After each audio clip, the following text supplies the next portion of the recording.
My name is Cole Chinitsky, and this is my reflection for employability skills. Before I start, Nick, I'd like to thank you for taking the time to watch this, and for all the hard work you put in this semester. Really appreciate everything you've done for me and for my fellow classmates, so thank you again. So I just finished watching the Discovery Channel documentary on the secrets of body language. And really, while I was watching it, what came into my head at first was, why does any of this matter? But as they got more into it and started to outline how 93% of how we interact with people is actually nonverbal, I started to understand how that can really have an impact, and specifically in kind of three different ways that I tend to interact with people. The first being in person. So, and there are a couple things that they mentioned, being the first or the last man through the door, rather. So allowing other people to go through a door before you kind of states dominance. And a lot of these tricks that they mentioned were kind of directed towards politicians, towards people who need to do a lot of public speaking, and they were essentially talking about how people can assert themselves in a position of authority. So when they were talking about being the last man through the door, guiding other people, kind of bringing up the rear shows a state of dominance. What I really thought about that personally was that it's just a good chance to be courteous, and I suppose if it makes you seem more dominant or assertive, or makes people respect you more than that, it might just be a happy byproduct of that. Having the upper hand in a handshake when seems to be something that is more relevant when you're having a picture taken with somebody. But I can also understand if your hand is on top, you feel like you're in control, or having a subtle touch on the elbow or a pat on the back while you're shaking somebody's hand makes it seem like you have more connection, you have physically more control over their body. That makes a lot of sense to me. And something I'm doing even right now, I keep touching my hands together. So they did speak about when people are touching, or when people are speaking one-on-one, or somebody's in a situation where they feel a little anxious, that they might do a self-touch of some sort, so rubbing an ear, and that can let on as a sign of anxiety, or a sign that they're having to deal with some stress at that point.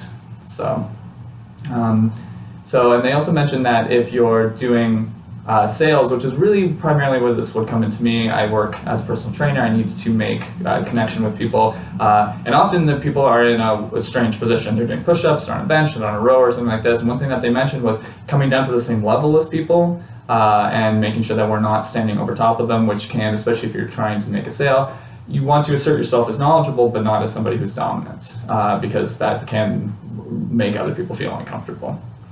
So, and one of the things that they brought up was how to deal with kind of your own mistakes, and they brought up incidences of George W. Bush constantly making errors throughout his career, which I always found kind of funny, but also how he handled those situations afterwards, how he was able to kind of play it off, and he came into the role of almost being a child, and it became an endearing moment as opposed to something that you look down on him for.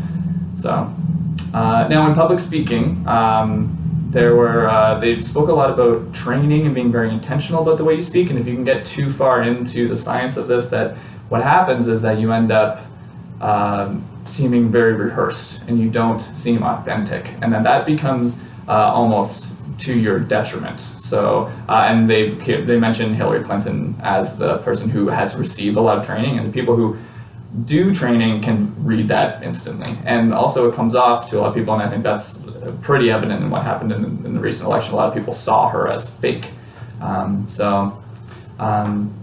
Yeah, and the other thing, so there's various little things that I also noticed, which I'm sure I've done a bunch of them right now without even noticing, but those are kind of like little micro expressions that happen if you have a certain emotion while you're talking about something.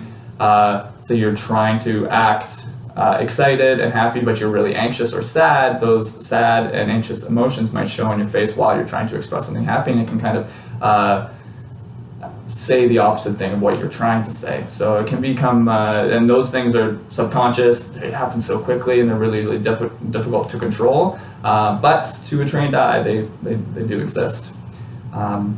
One other thing that they mentioned was how everything has to work together. It's body language, but it's also tone of your voice, how a higher tone generally has less authority. A low tone speaks of confidence, while a high tone can seem sometimes patronizing.